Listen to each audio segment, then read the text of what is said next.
Hello everyone. So a couple of days ago I received a phone call and I was told that I tested positive for the coronavirus. And to be honest, I didn't really want to make a video about it, but I'm doing it for a couple of reasons. The first reason is to let you all know that I'm fine and I'm healthy. And the second reason is also just to share my experiences of having the virus, just in case it helps anybody. So basically, at the beginning of March, from the 2nd until the 7th of March, I was in Italy for work. I was in Torino. Torino's in the north of Italy. It's very close to Lombardy, which was, at that time, Lombardy in Italy was already completely locked down, nobody in or out, and they had a lot of people already dying from the virus. But even then, even during that moment, when I was in Torino, everything was basically normal. I ate out at restaurants every day, I went to bars, I was working in an office with lots of other people. Obviously I caught aeroplanes, public transport, everything was just normal. And then when on the 7th of March, when I came back to Spain, this was on my aeroplane seat. Okay, I kept it. And it basically says, if you're traveling from an affected area, which obviously Italy was affected, if you don't have any symptoms, you can go about your daily life, family, work, leisure, and school. Monitor your health for the following 14 days after arriving from affected areas, and if during that period of time you develop symptoms of acute respiratory infection, such as fever or cough or shortness of breath, then stay at home and dial 112. And I think that on reflection, so I basically left Italy about a month ago. On reflection, it's incredible to think how bad how bad our understanding of the virus was, and also how bad were the measures to control the virus. And even now, based on what happened to me, I think it's not adequate. So I only started to develop symptoms about 14 days after I got back from Italy. Obviously, I don't know when exactly I was infected, but it was almost certainly when I was in Italy, because thankfully, because of my job, I work alone. I don't work with anybody else in the office. I'm kind of a solitary person, so I spend all day in front of a computer. Thankfully, when I got back from Italy, I had very limited contact with people. I went to the supermarket. I went to my local cafe to have coffee. But apart from that, very little contact. And the thought, and this is something which troubles me now, the thought that, I followed this government advice, and I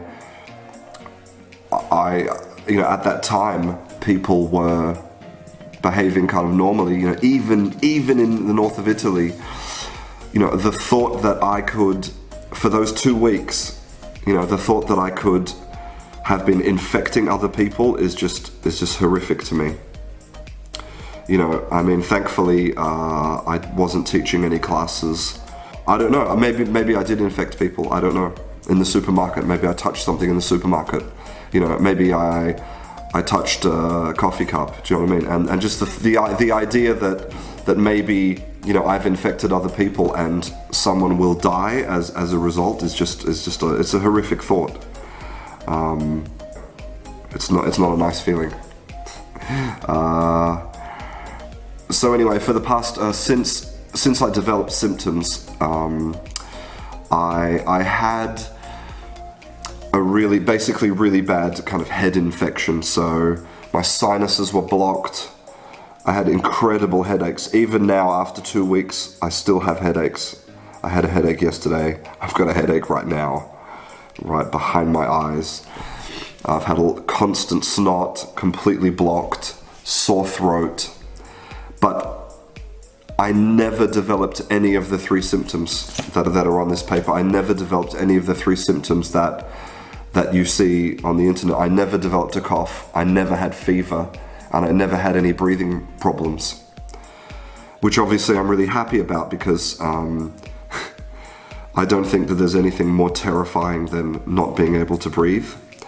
And especially for me, because I have inhalers, because I have seasonal allergies. So when the plants start to pollinate, I have sometimes breathing problems. I have also in the past suffered from high blood pressure.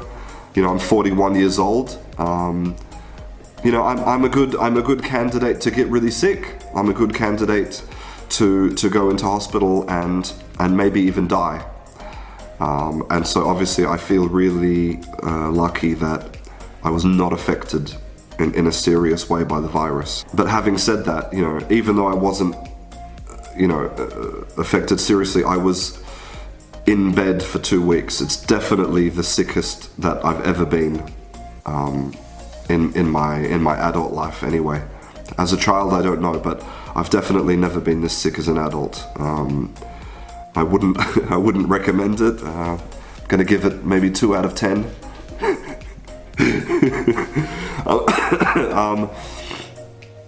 So now I'm in quarantine. I'm not allowed to leave this room that I'm in. I'm separated from my family. I can't see my son or my wife, which my wife is quite happy about that. But it's only for 2 weeks, and obviously there are people who are in a much worse situation. It definitely gives you anxiety to know that you have the virus, and to think that, you know, you could end up in a place where you might be in a hospital room, isolated, all alone, and you can't even have anybody next to you who you love. You know, you might die alone. That's just horrible, and that's happening. So look, the final thing I want to say is that you need to listen to the people who really know about this virus. So epidemiologists, you know, virus experts, people who really understand pandemics, understand how viruses work, how they spread. They're the people that we should be listening to. It's very clear that politicians have other agendas, and there's lots of misinformation out there. So I will say that, you know, don't listen to me. Okay, I'm not an expert in viruses, but all I can say is that 7 days of quarantine is not enough. 14 days maybe not even be enough. I mean, I've been back almost a month and I tested positive only a few days ago. So yeah, stay inside. Only have contact with other humans if it's life or death situation, if you need food or, you know, medication, and that's it. Protect yourself, protect your family. Stay safe.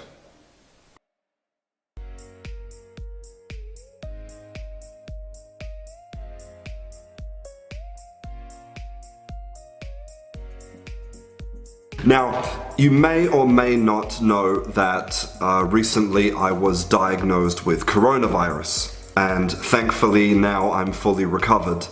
But I've been thinking a lot about when and where, and specifically how I got infected And so based on that, I've been doing a little bit of research, a little bit of reading about the area that I'm interested in, which is the area of language. And it's possible that I contracted the coronavirus simply by speaking. Now, everything I'm going to tell you is based in empirical scientific evidence, but it may or may not apply to the coronavirus because there are so many things that we still don't know about the coronavirus.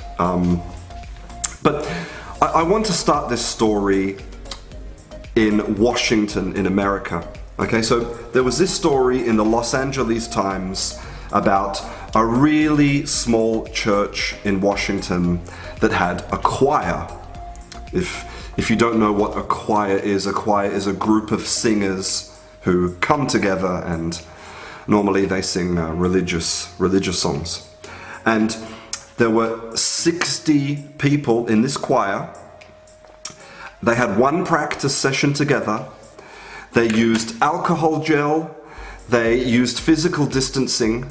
They apparently had no physical contact, but after their rehearsal, after their singing rehearsal, dozens of them became sick with coronavirus and 2 of them died. And people were wondering, how is this possible? How did the virus spread so quickly and effectively among this group of people without having that close, intimate, personal contact? And one of the theories, and quite a believable theory, is that it spread through their singing.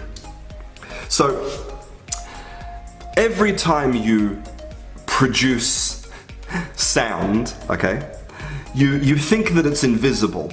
And of course the sound waves are invisible, but when you talk or when you sing, you're also producing small droplets, okay, small particles of saliva, and other materials from your vocal tract, okay? Now, the reason that most people wear a mask, okay, is when they want to stop coughing and sneezing particles, okay? Now, these particles are about 50 micrometers in size, okay? So a sneeze particle or a cough particle, you can actually see it with your eyes, right? If you're in the sun, you can see a sneeze. It's like, oh my God, okay? Clearly, that is a very easy way to spread the virus, right? But when you're just talking normally, you are also producing particles, but they're much, much smaller. So a sneeze might have an average particle size of 50 micrometers, whereas talking can produce particles of about 1 micrometer. Okay? But there is evidence that the influenza virus, for example, can spread with particles much smaller than 1 micrometer. And so it's probable that if influenza can spread in this way, then also the coronavirus can spread in this way. Not proven, but probable, right? And this is where things get really interesting, okay? So the amount, okay, so the quantity of these little micro droplets that you produce depend on various factors, okay? But the number one factor they depend on is the volume at which you speak. So there's this great paper here that was published in Nature. Aerosol emission and super emission during human speech increase with voice loudness. And you can see really clearly in this graph that when the amplitude increases, the volume increases basically, the number of particles and the concentration of particles also increases in a linear, direct way with your volume. So the louder you speak, the more of these particles you're going to produce. Okay? And There's another paper which was published in PLOS One, Effective Voicing and Articulation Manner on Aerosol Particle Emission During Human Speech. And what they showed was that certain types of sounds produce more particles than others. So for example, you can see here that the vowel in heed, that E, that long E sound, produces a much greater number of particles than, for example, the sound in aw, the vowel in aw, hod. Okay?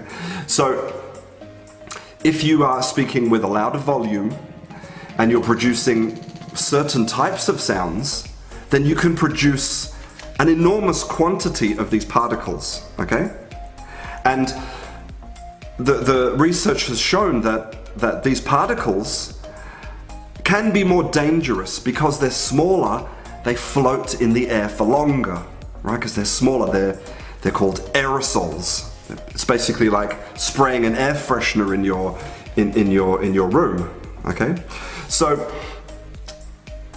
it's possible that these church singers, these choir singers, all standing around, okay, together in a choir, singing very loudly, probably singing vowels like ee, ah, were generating enormous clouds of coronavirus.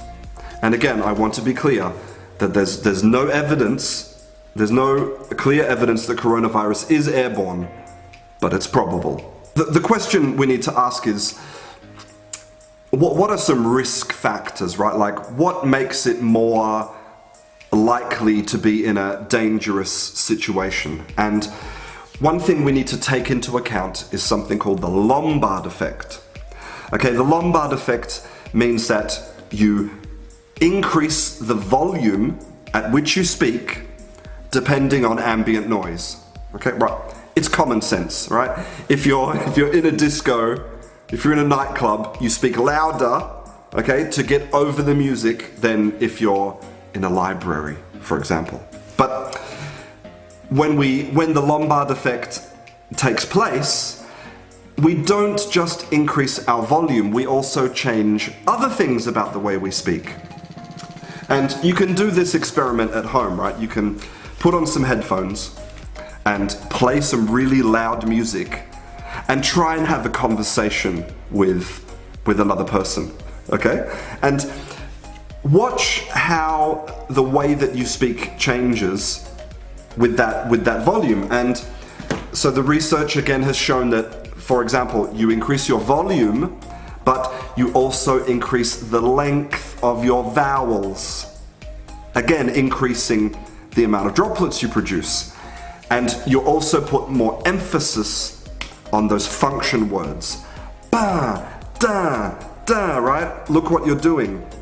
You're producing this kind of explosions of air, right? So the Lombard effect is especially known in choirs, right? Because imagine you're in a choir, there's 20 or 30 people all around you singing the same music quite loudly, you can't hear your own voice. So what do? You increase your volume so that you can hear what you're singing. You can hear if your note is correct, if your pitch is correct, etc. So given all of these factors put together, it means that singing in a group is a really bad idea right now. Okay, a really bad idea. And this brings me to the next and final part of this video, which is about normal conversation. Because obviously, when we start to finish the lockdown and we go back into normality, how can we protect ourselves from this effect, right? So obviously it's important to wear a mask, okay, because this stops droplets from escaping, okay, a good mask. But depending on the country in which you live, the amount of distance, okay, between you when you're speaking can vary. So there's this great piece of research, okay, preferred interpersonal distances, a global comparison. All of these researchers came together and they produced this chart of basically how close do people stand in different countries when they're talking. And you can see that Argentina has no respect for personal distance. And on the other end of the spectrum, Romania's a long way away, okay? So now the distance, as you can see, the distance varies depending on whether it's a stranger or an acquaintance or a close person, but there is variation by country. And this shows that, you know, maybe what we consider social distancing could be perceived differently by different cultures, right? But if it is true that that the coronavirus can be spread through simple conversation, then it shows the importance of keeping that social distance. It shows the importance of wearing a mask in conversation, and it shows the importance of not singing in loud environments. I thought it was a fascinating journey down into the rabbit hole of the study of speech and phonology. And I hope that you find this information interesting and useful. And please remember that I am not an expert in virology or epidemiology. These are just facts based on other previous research, but please always listen to the advice of the real experts.